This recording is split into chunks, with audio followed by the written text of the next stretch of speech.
This is Krista. Welcome back. Welcome to our final episode of 2025, and stay tuned for the annual list of Michener top health hacks.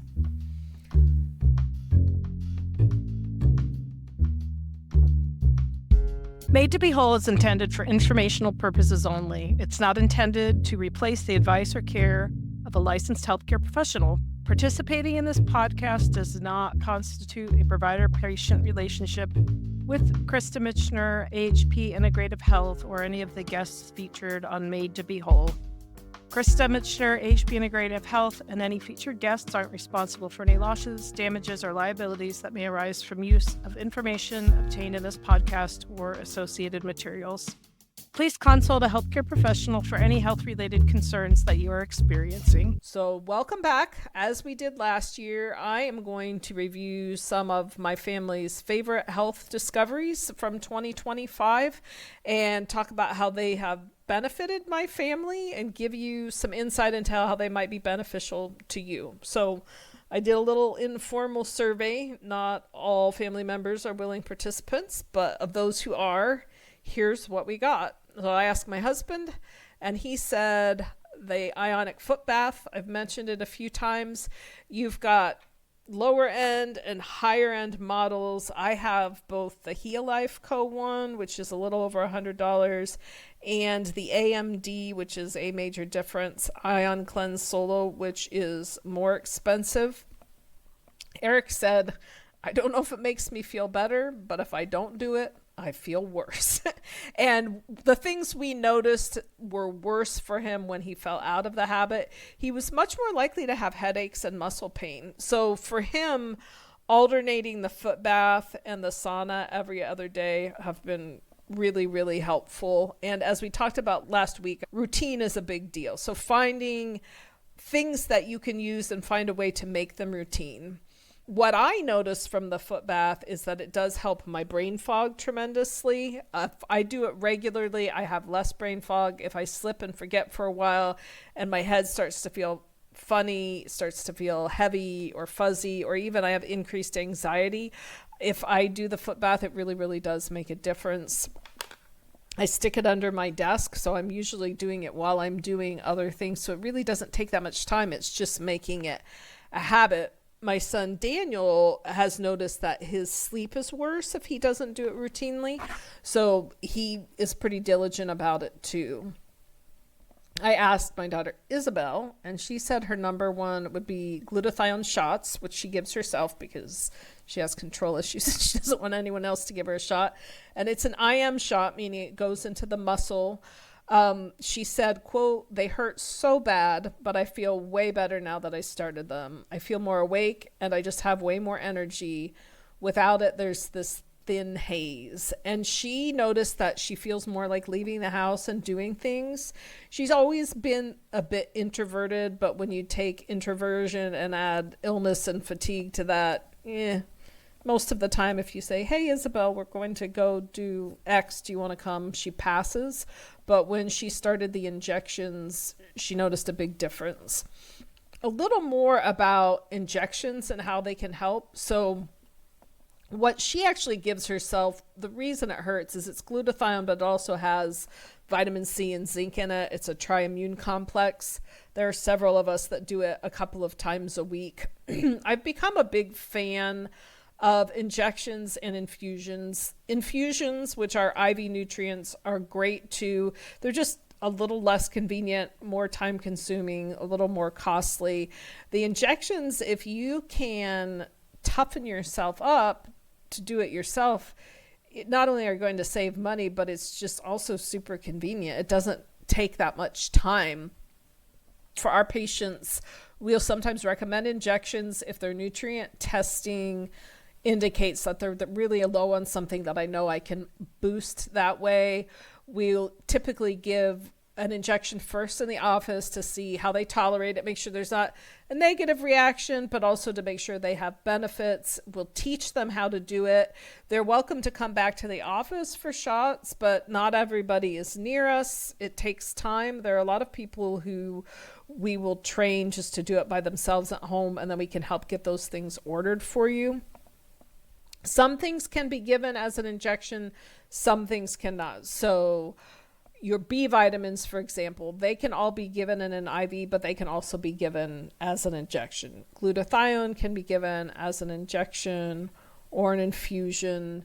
Alpha lipoic acid, on the other hand, that's not one you would do as an injection. That has to be an infusion because it has to be much more diluted. It's a higher volume. It has to be given over a slower period of time. But it's something that you might want to check out if you're one of our patients. You can talk to us about it at any time. I do not prescribe injections for people if I do not have micronutrient testing that tells me what their body is missing. But if it is something you're missing, you can get your levels up more quickly using that form than you can with the oral form. Plus, you don't have to worry about absorption, your body being able to break things down, etc., etc. Some of them hurt more than others, like B12, I don't think hurts at all. I mean, you can feel the needle, but the B12 itself doesn't hurt. I give myself another B complex that's got some inositol and choline in it too. It doesn't really hurt other than just the fact that there's a needle. The glutathione one does hurt a little more going in, especially because it has that vitamin C in it. And it's just, whether or not it's something you can work through. Some people mentally can't get past that. If you can, it's super convenient. You can give it to yourself wherever there's a big muscle. So it's not precise. You can give it to yourself in your bicep and your arm. That's where I give mine. Isabel usually gives hers in her hip. You can do it in your thigh. It's not like an IV where you have to find a vein and get to a certain spot. If you can touch and say, oh, there's a muscle, you can do it. So I asked Daniel what his top health hack of 2025 was. And for him, it's the intermittent fasting. It's really, really made a big difference in his energy. He's continued to lose weight. I think he's lost around 70 pounds now over the last little while. It's made a big, big difference. And that's been a combination of things. But intermittent fasting really, really picked things up. He and Eric both have genetically this excessive and prolonged production of melatonin. And those individuals are much more likely to benefit from intermittent fasting because they can't regulate sugar and insulin as well in the morning. We know this from a couple of different types of testing. We know it from their genetic testing, but then I also know when I did saliva hormone testing on Daniel, it looks at your melatonin levels 4 times a day, and his are just like crazy high. And it's fascinating because it explains so much of our quote unquote personalities and why someone's a morning person and someone else isn't. So Eric and I one day will be retired and we'll both be together at a time when we both feel good, and our lives will be really great because I wake up really early. I feel great in the morning. I go downstairs. I do my routine. I start here and then I just crash. And by the evening, I'm ready to go to bed at 8. Eric struggles to wake up in the morning no matter when he goes to bed. He just basically crawls his way through the morning, and then his energy improves as time goes on. But I think it's fascinating that this isn't a like willpower personality thing as much as it is just genes. But the point of that rant is some people are even more uniquely set up to benefit from intermittent fasting. When I asked Gideon his top health hack, I was a little surprised, but he said his exercise routine. And I will have to say, I'm super proud of him because he does his routine pretty religiously, even though sometimes it's really difficult. Before he was at his sickest, he could run for pretty long time on the treadmill, and it was the way running should be. You'd get that runner's high and be exhilarating, but sometimes he has to stop every few minutes because of pain. So you've got the shin pain caused by Bartonella, other things, but bless his heart, even though it's not easy, he continues to do it. He does like 150 push-ups and sit-ups a day. He does his 30 minutes on the treadmill. He breaks it up into these little segments and does them varying times of day. But for him, it's been cool because he's found a way, even though he doesn't feel well, to improve his health, improve his strength. And he knows that even though the exercise is difficult, that he would feel much worse if he didn't. He knows his inflammation would be worse. He knows his fatigue would be worse. And I'm really, really proud of him for sticking with it, even though sometimes I think he needs to chill a little. So for me, I had a couple that popped up. Craniosacral therapy, I've mentioned. I have become a fan. I've got another appointment tomorrow at 7:30 a.m. I'm going every other week now. I have felt a tremendous difference in the heaviness and pressure in my head and neck. A lot of my patients with chronic infection talk to us about the pain and tension in their head, neck, shoulders, upper back.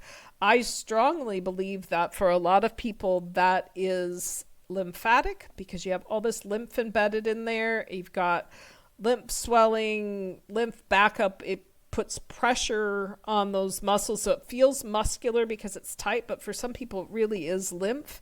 And what they can do with craniosacral therapy to release that in the head and neck region is pretty phenomenal. I had done regular massage previous to that and never found it particularly relaxing or helpful. I'd done it a few times, but it just didn't do anything for me. But this has been fantastic.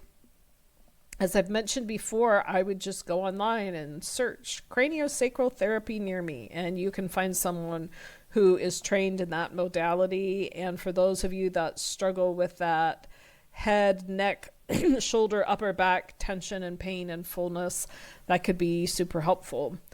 Also, in the vein of this lymphatic expression, would be compression pumps. You've probably seen compression pants. They're sometimes called intermittent pneumatic compression devices, but basically some of them are pants you actually pull on your legs. The ones I got, you wrap around your leg. I just went on Amazon and said compression device for legs because I was struggling with swelling and pain, and I got a not very fancy version.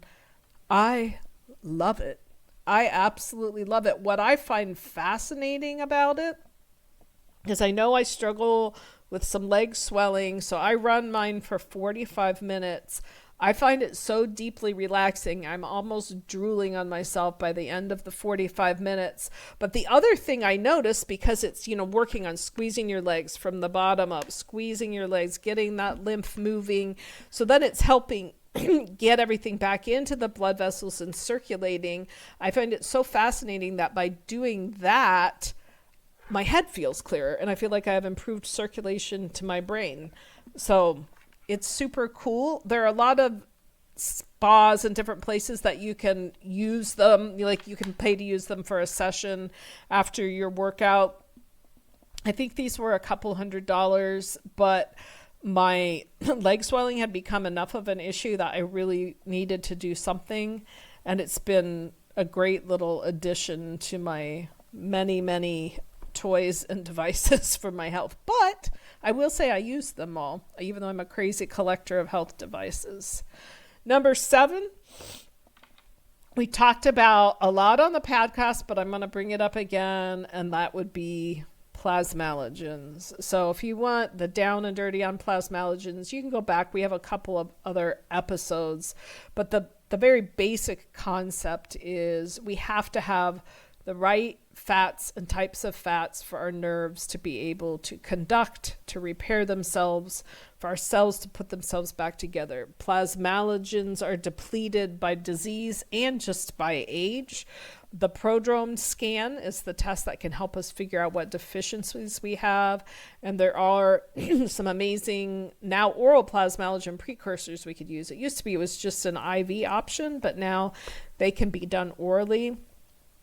We've noticed a big difference with some people in our family, but also some patients just cognitively. I have one older patient who has struggled a lot with the neuro and neuropsychiatric effects of Lyme and these other infections, and was just convinced that it was all the infection and there was no hope. We got the prodrome scan done. We started the plasmalogens and got a call 3 days later to say she was already starting to feel better. So that's really, really exciting. It doesn't mean that's the answer for everyone. That's why testing is so important, because you need to know, is this the right answer for my body? But if you're missing it, your body will thank you when you find the right things to replace. Number 8, I am going to give a shout out to the autoimmune brain panel, previously known as the Cunningham panel. So if you're not familiar with it, the autoimmune brain panel is one of the best tools that we have to help diagnose whether or not somebody might have PANS or PANDAS. So we had Emma on the podcast recently who talked about her experience. PANS and PANDAS, or autoimmune encephalitis, is the actual scientific term, and it can be caused by infection typically, but also by toxins or other. But basically you have an infection or other inciting event that causes your body to attack your brain. Your body turns on itself. That's why it's autoimmune. And so when this test can be really helpful is if you have psychiatric or neurological problems that just have not responded to previous treatment, if you've had any sort of sudden onset psychiatric syndrome, or if you have not responded the way that you should to treatment for other infections. So straight out of the Michener household, this is new, but we've done this test in the last few months on 3 of us. And so far we're batting 1,000, and all 3 are positive for autoimmune encephalitis. And this is, I don't know, it's emotional. It's like semi-overwhelming, but at the same time, I'm just so grateful to have that answer. And I feel like it might be the final key. You know, Emma talked in her episode about how she had done IVIG, but it didn't help because she hadn't treated the root cause, which is the infection. But it goes both ways. I believe that people who have had IVIG, even though it doesn't change everything or isn't a cure, their body is then going to respond much better to treatment for infection because we've helped the immune system. And so I think for my family members, we had done things the opposite order. We had all this infection treatment with partial response, but the immune system still has not been appropriately modulated. So we are going to be going on an IVIG adventure here in 2026 to hopefully be one of the last puzzle pieces for those that are still struggling despite all this really good treatment. So one of the hallmarks of PANS, PANDAS, autoimmune encephalitis, whatever you want to call it, is inflammation, especially inflammation in the brain. So that's why when somebody's having a flare, ibuprofen is actually a really good intervention. So you can take, depending on your size, weight, age, but if you're an adult-ish person, you can take 600 or 800 milligrams of ibuprofen like they might give you for a musculoskeletal injury. And if that helps your anxiety and agitation, you're dealing with inflammation here. Along with that, I'm going to add number 9 to this list here of Procaine for ongoing neurological inflammation. We've talked about Procaine and how it can help chronic pain. I've also found it to be extremely useful for neurological inflammation in the context of this autoimmune encephalitis, PANS, PANDAS sort of scenario. And it's something you could do as often as 2 or 3 times a week, but for some people, just doing it weekly can help keep the inflammation at bay while they are waiting for other treatments. So shout out to an old medicine that can do amazing things. I remember hearing someone say at a conference a couple of years ago, I have never forgotten the phrase, the war on repurposed drugs. And it really is telling when you look at all of the pushback, lack of coverage that you will get on something that's an old medication that's being repurposed, because nobody's going to get rich off of that medication. And I think Procaine is a really, really good example of that. It's an old med that can do some really, really cool things. And I personally would much rather have occasional procaine infusions than infusions of things that suppress my immune system and can set me up for a lot of difficulties down the road. So my final health hack of 2025, number 10 or number 1, depending on which way this count goes, is a shout out for repeat testing. So we need good testing and we need repeat testing because we need better data. So when you're trying to formulate a treatment plan or heal without using labs, you don't have good data points. It's really, really hard to guess and to consistently guess correctly. And even though it would be so nice if there was this really brief journey where you find out what's going on, you do X treatment for X amount of time, and then it's done, that's hard. That's hard. And, we can say, well, I'm pretty sure this symptom is just because of X, or we already know that I have X. But I think doing repeat testing as indicated can be helpful. I'll give you an example from my little life. So I did my micronutrient testing. I repeated it this year. It had been about a year and I was feeling kind of cruddy. And I said to myself, what would you say to a patient who was feeling this way? And I said, well, I'd probably tell them they needed to do nutrient testing. So I repeated my nutrient test, and there were some things there that had not been there before. So I had a significant alpha lipoic acid deficiency that I had not had before. Now, that could have happened for any number of reasons. We know alpha lipoic acid is an antioxidant, and that when you're being treated for a chronic infection, your body is using antioxidants more. There's a higher need, but I kind of threw a mini fit because I was mad because some things were worse, not the things I was taking, thankfully, but some things were worse. But then I said, okay, what would you tell a patient if this happened? I'd say, well, based on your symptoms, I would tell them that they really ought to try some rounds of IV alpha lipoic acid. So I started that, and guess what? It's been amazing. Is it amazing because alpha lipoic acid is amazing? Partially. But it's the combination of alpha lipoic acid being amazing and it being what my body is missing. And so finding out what my body is missing, being able to give it that, has led to really, really good outcomes. And it's interesting, one of them in my first infusion, and I don't even think of myself much as a pain patient compared to other people. I feel like more of my symptoms have been cognitive and fatigue. But sometimes I get this really searing pain that's like in the muscles, tendons, ligaments, in my arms. And it's interesting because I hear other patients, especially Bartonella patients, describe this. I know exactly what they're talking about. Some of them will say it's like this bone pain, and other ones will say, I feel like my ligaments are being shredded. Everybody's digging into their own vocabulary, but I know exactly what they're talking about. It's like, it's not a soreness, but it's like this burning, ripping, I don't know what it is, but it's no fun. But my first infusion, that improved like dramatically. And then when I had the next one, I noticed improvements in some of the head pressure. So it really is a plug, not for so much infusions or for alpha lipoic acid, but for finding out what your body needs, replacing it, repeating testing as needed so that we see, is what you're taking working and has anything changed? Because stress, whether it be emotional stress, physical stress, illness, injury, all of these things deplete us. Our body is in a state of constant flux. So of course we have to recalibrate. We have to regather data, find out where we were. But the more data points you have, the better picture you're going to have of your health and your healthcare needs, and the better you're going to feel.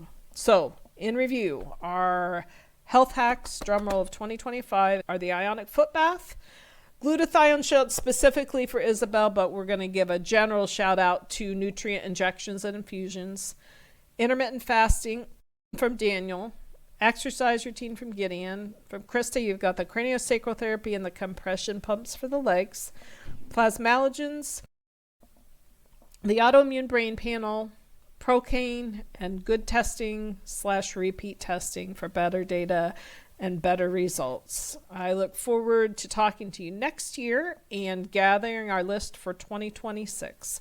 Remember to have hope because you were made to be whole. Have a podcast question or suggestion? Text or call us on the podcast info line at 330-439-0686. Thank you for spending time with me today.